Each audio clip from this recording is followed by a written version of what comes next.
As Buddha said, it's better to travel well than to arrive. Click subscribe and the bell below and come along for more adventures. Hello and welcome to my video on how to start learning a language. A lot of people are making resolutions right now, and often one of them includes learning a new language, learning multiple languages, or returning to language study after some time in hiatus and becoming rusty. In this video, I'll give you tips for laying the groundwork for your language learning study plan so you can declare success. The first consideration should be, what type of learner are you? This question can be answered with the help of the VARK model. This model was developed by Neil Fleming and suggests that there are 4 models based on sensory stimulation. The first type is the visual learner, who responds best to visual stimulation, where ideas and graphics are more predominant than words. Second, auditory learners respond well to the spoken word, whether listening or speaking themselves. Third, reading and writing learners do well with written materials, reading and writing. And kinesthetic learners thrive with a hands-on approach involving experiencing and doing. VARK is really a questionnaire to help you ascertain your learning style. I'm providing a link in the description box for the VARK questionnaire. You can take the questionnaire for free and get a basic overview of your results. If you want a more detailed multi-page report, you can order one for $9.95 US. By the way, this video is not sponsored by VARK. Consider what you think your learning style is before you take the test, because the results may surprise you. These were my results. I thought for sure I would have had way more points in visual than any other category, but to my surprise I had 9 points in visual, 7 points in kinesthetic, 2 points in read-write, and 0 points in auditory.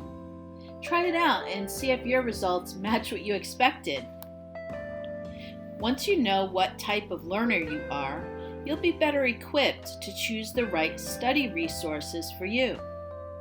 Remember, you may have points in multiple categories, and a mixture of resources, or resources that are optimal for multiple categories, may be best for you. Learners with a high visual learner point score will prefer visual stimulation and graphic depictions. This includes videos, but also includes things like graphs, charts, and maps, and influences the way you're likely to take notes. If you're making your notebook visually appealing is very important to you, and more than just a tool for jotting down information, and if you've got an ample collection of colorful markers and highlighters, there's a good chance you'll get a high visual score. Auditory learners learn most effectively through sound. This includes both listening and speaking. Auditory learners will enjoy programs where you are listening to conversations and repeating the material, talking to tutors, and listening to podcasts. I recommend translating song lyrics too. Writing learners learn best through the written word, as the name implies. These learners will do especially well with textbooks, workbooks, foreign language novels, chat rooms, and the like. They're likely to take more copious notes than other types of learners. Kinesthetic learners prefer a more hands-on, interactive approach where they can learn through experience and multiple sensations at once. A small classroom environment with engaging activities can be good for these people, and they're more likely to enjoy figuring things out on their own than having everything explained to them. They're most likely to want a mixture of resources that stimulate different senses. So, what languages do you want to learn and why? It's critical to know your why because it will provide a steady source of motivation. This may be an easy or tough question for you. Maybe you want to learn the language of your ancestors or significant other. Maybe you're moving to a certain country. Then it's an easy decision. Otherwise, it may be hard. In that case, consider these 4 factors. 1. Difficulty. Maybe your time is limited and you want to keep it easier. Or maybe you enjoy challenges. 2. Cultural interest. Do you enjoy the movies, music, TV shows, or food from a certain place? Is there a country you like to visit a lot? 3. Practicality.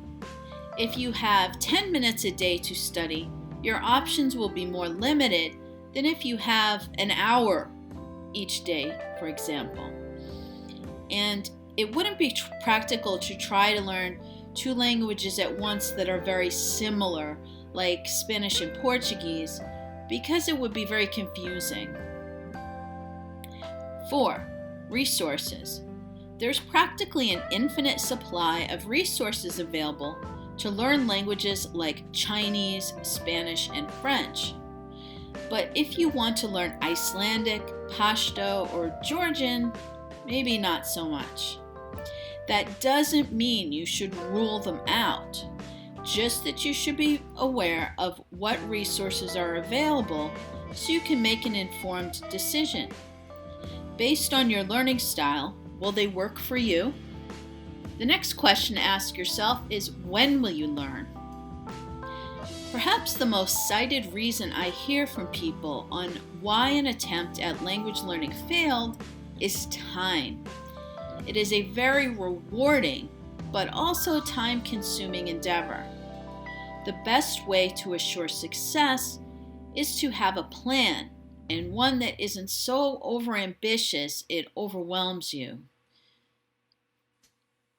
Time management resources can be very helpful in formulating a study plan. I recommend using Google Calendar, Notion, and ClickUp. All of them have free versions available. Notion is my favorite because there's so much you can do with it. I keep track of languages I'm currently learning, ones that are on hiatus, and ones I want to start learning someday. You can track your goals, store notes and links to websites, keep to-do list checkboxes, and so much more. I'm planning to post another video all about language learning with Notion, so if you'd like to learn more, be sure to hit subscribe and the bell and be notified when that video becomes available. But basically, Notion is a hierarchy of pages system where you can have multiple dashboards with links to other internal pages with whatever content you choose. The next question is, what resources will you use? Best for visual learners are apps and books with rich photography, video content, tutors presenting visuals, and foreign language TV shows. My 9 points of visual learner love the Fluence language program, which is loaded with rich eye candy visuals that are relevant to the languages you're studying. Fluence makes it enticing to study your next lesson. Innovative Language has a lot of video content too. They're particularly good for learning unfamiliar writing systems. You can take them for a test drive on YouTube. You'll recognize them because they have names consisting of the language name plus pod or class in 101.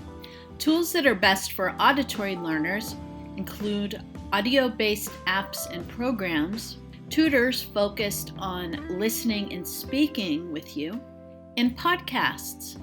You can do an internet search to find podcasts in your target language. There's a wide variety to be found on just about any podcast service. Audiobooks can be good too. Pimsleur has been around for about 50 years, and they offer over 50 languages. It's a popular option for auditory learners. As for what's good for reading-writing learners, textbooks and workbooks are great, foreign language novels and other types of books, and apps to use to practice writing systems.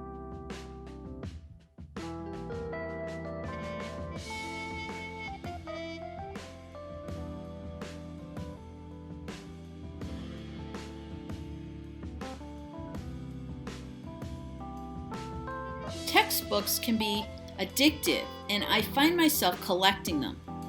All textbooks are not created equal, so be sure to check out reviews before you decide which ones to get. Also, I recommend getting paper textbooks rather than digital copies because I find it's much easier to take notes. And now for kinesthetic learners. Tutors who will customize instruction for your needs, small classroom instruction where you can engage in practice activities with classmates, and immersion techniques are great. I also recommend using a variety of different types of resources to stimulate multiple senses. Italki is an awesome program for learning from a tutor, and they will usually customize their lessons precisely for you. They can also introduce you to the culture to give you more of an experience. Immersion can be achieved through travel and coursework abroad. Or you can create a language bubble for yourself, where you immerse yourself in the language and culture for the whole day or weekend. No native language allowed. Next, who will you study with? Sometimes a study partner can be good for practicing and maintaining accountability. If you don't know anyone who wants to learn with you, an instructor can fill that role. Or maybe you prefer to learn in a group, maybe in a classroom environment. Or perhaps you prefer to chart your own course and go it alone. Given the high quality of resources available these days, that is easier than ever.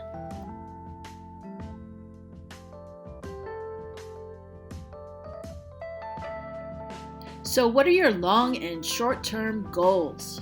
Goals should be practical to keep you motivated so you don't give up. To that end, they should be SMART goals. So the first consideration for your SMART goals is that they are specific. So they're clear and well defined. Think of the 5 W's: who, what, when, where, and why. 2, you want them to be measurable, quantifiable. How many or how much? How will I know when the objective is completed? 3rd, you want them to be achievable, attainable, within your ability to succeed. Am I capable? Do I have the tools I need? Do I have the time I need? 4th, they should be realistic. They should be possible for practical purposes without you burning out or losing motivation. Is it something you can commit to? Are you being practical about how much time you really have? 5, they should be timely. When will you complete the objective? Without a deadline, there's no sense of urgency, and that gives you an excuse to slack off. Consider your SMART goals and write them down before you get started. Refer back to them when you need a motivation boost to remind yourself that you got this. You also want to consider how many languages you're going to study. This is another question that may be very easy for you or very hard. Maybe you have a compelling reason for learning one particular language and time is of the essence. Or maybe you don't have a lot of time to devote to your language learning. On the other hand, maybe you can't decide, or you get bored with things easily and need variety to keep your motivation level high. There's no right or wrong answer here, only what's right for you. Don't let people tell you what you can and can't do. That's up to you, your determination level, and your resources. So you do you. Remember, in many countries of the world, it's standard to learn multiple languages at once in school. And don't worry if you're long past a typical school age. Scientists from MIT have found that adults can reach fluency in foreign language with comparable efficiency to children. I'm linking an article in the description box if you want to read more about that. So whether you want to learn one language, 2, 6, or more at the same time, and whether you're 10 years old or 70, go for it. Don't let people judge you. Prove them wrong.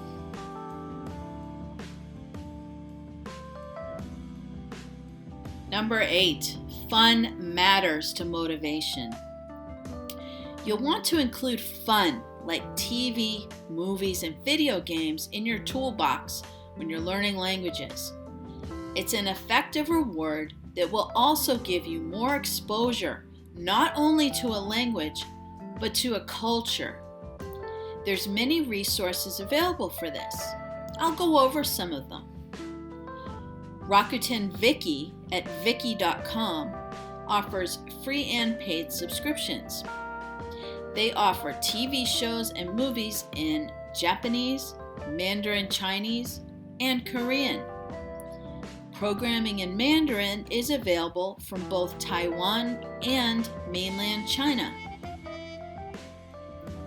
Art at art.tv is completely free and offers programming in 6 European languages: English, French, German, Spanish, Polish, and Italian.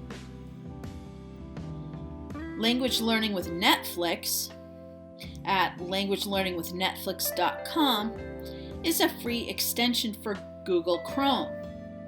And as you are probably aware, Netflix has programming from a vast assortment of languages. Sling International at sling.com/international is a paid service. Cost depends on the language, and you get one language per subscription.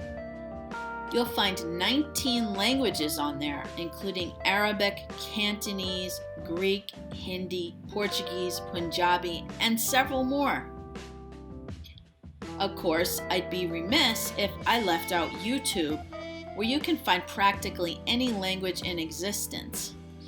It's particularly good for short video content, music videos, and lessons. This is Sweet and Tasty TV, a great channel for Korean learners. So what tools will you use to make use of dead time? I think most of you would agree there isn't enough time in the day, particularly if you're a foreign language learner. Don't let your dead time go to waste. Whether you're commuting, in the doctor's office waiting room, or doing chores, you could be practicing a language too. Some of my favorite dead time suggestions are smartphone apps for short burst exposure, like Drops and Lingodeer. Talking to natives in your community, like at the ethnic restaurant while you're waiting for takeout, and hands-free audio programs like Pimsleur you can multitask with during chores and walks. Check out my Language Learning for Travel playlist. Links and info on resources are available in the description box.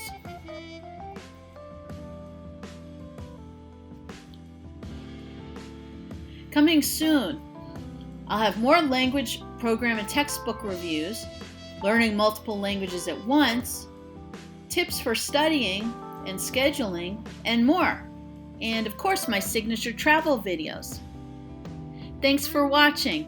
If you enjoyed this video, I hope you'll subscribe and click the bell.